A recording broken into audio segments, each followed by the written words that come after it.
Em que consiste a medida anunciada pelo governo italiano?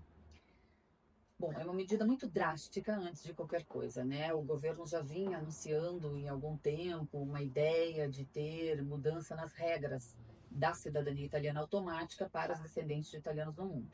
A gente tem milhões, né? Praticamente uma outra Itália fora da Itália. Falam em 60 milhões de italianos no mundo com os seus descendentes e todas essas pessoas com direito de sangue à cidadania italiana. Então, esse decreto vem com uma mudança de regra justamente para colocar um limite nessa transmissão da cidadania. Mas um limite, que até o Gustavo pode explicar mais tecnicamente, mas um limite muito drástico, uma forma muito drástica de como foi colocado.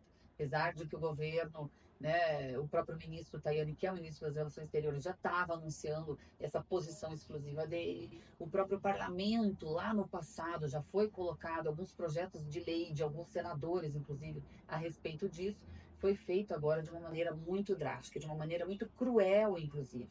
Né? A sensação é que o ministro Tajani ele estava com vontade de penalizar a comunidade dos italianos do interior. É muito grave isso. É muito grave porque é uma comunidade que sempre se dedicou muito à Itália, que tem uma paixão pela Itália, que tem um vínculo com a Itália de algum modo. Né? Não é do jeito que ele fala, que quer o passaporte italiano para fazer algum passeio. Pelo contrário, as pessoas fazem porque realmente têm amor. E muitos que não têm condição de fazer a cidadania italiana amam a Itália justamente por isso, por ter o sangue italiano. Então, foi muito cruel essa forma em que o governo decide em um dia, né, de colocar essa mudança de regras para o limite da geração e também o limite na forma com que a cidadania será concedida. Não é só no limite de gerações, é a forma como será concedida, com requisitos muito rígidos e como é a forma pior de todas é com a retroatividade. Decidiu em um dia, voltando do dia anterior, já como validade, então, desse decreto. Então, é realmente inconstitucional, enfim, existe já uma série de medidas, porque foi muito grave essa atitude tomada.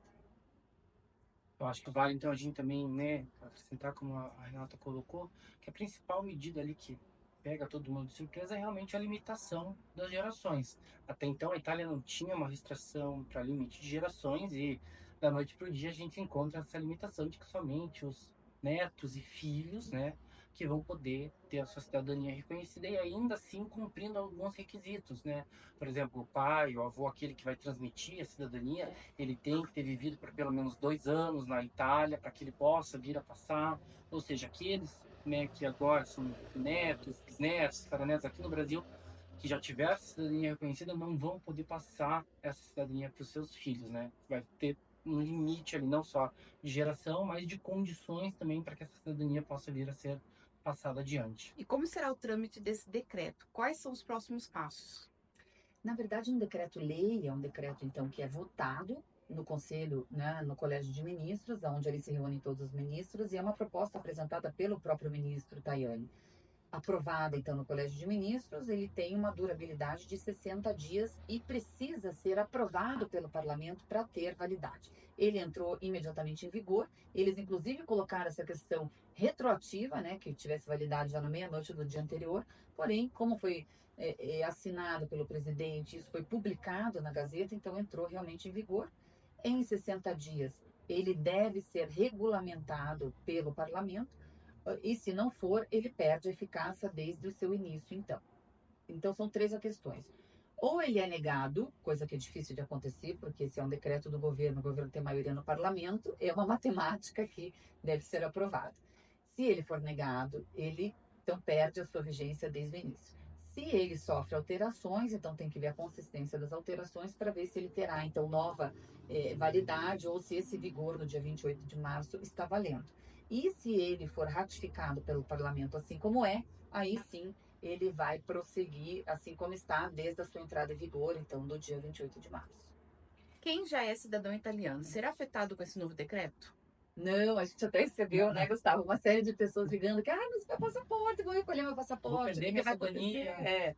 Não, gente, pelo contrário, tá? Então, todas as pessoas que já são cidadãos, que foram, inclusive, tiveram o seu direito, né, reconstruído da cidadania italiana pela lei vigente, então isso não pode ser diferente. O que vai acontecer, que eles estão anunciando nessa regulamentação da lei agora, eles vão colocar algumas condições da manutenção da cidadania, que é um pouco muito absurdo também, que a pessoa tenha que exercer pelo menos uma vez durante 25 anos algum dever de cidadão, ou seja, votar, né, quando cabe a ele votar, ter algum vínculo com a Itália, residir na Itália, pagar algum tipo de imposto com a Itália, ter alguma relação com alguma instituição italiana. Então, enfim, vamos ver como é que vai ser regulamentado, mas o que eles dizem é isso. É o que menos preocupa nesse momento. Para quem já é cidadão italiano, então não perde sua cidadania. Sim, acho que é o ponto mais tranquilo desse decreto-lei é com relação a quem é cidadão. E quem já estava com o pedido em andamento, será afetado? Não, né? A gente entende que a partir do momento que você já tem um protocolo, uma tentativa de agendamento com o consulado, um protocolo judicial realizado antes da data ali do dia 28, então você mantém-se, né, o seu processo de reconhecimento de acordo com a lei anterior, com a lei que era vigente a partir da data do seu pedido. Obviamente, para aqueles que não conseguiram comprovar a tentativa, ou não entraram com o processo até essa data, realmente está valendo a lei atual. Mas quem tem o seu processo já iniciado não precisa se preocupar nesse momento. Sim, porque são inúmeros os processos em andamento judiciais. E o processo judicial ele já vinha como um recurso justamente porque o consulado não cumpria com a sua missão de dar ao cidadão o seu direito de fazer cidadania italiana.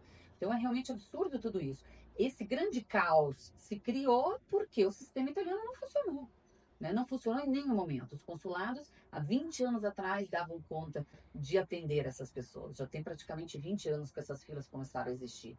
E as alternativas vêm em consequência disso, como são as ações judiciais, como é a cidadania presencial das pessoas que vão morar lá para solicitar cidadania. Então, todos esses processos que estão em andamento serão garantidos, pelo menos tem o direito adquirido. Claro que tudo pode acontecer, né? Cabeça de juiz, a gente fala, cada juiz é uma sentença, mas todos eles, pela nossa interpretação legal, obviamente, têm o direito adquirido. O filho de cidadão italiano, residente no exterior, reconhecido, tem o direito de cidadania ou apenas os que nascem na Itália?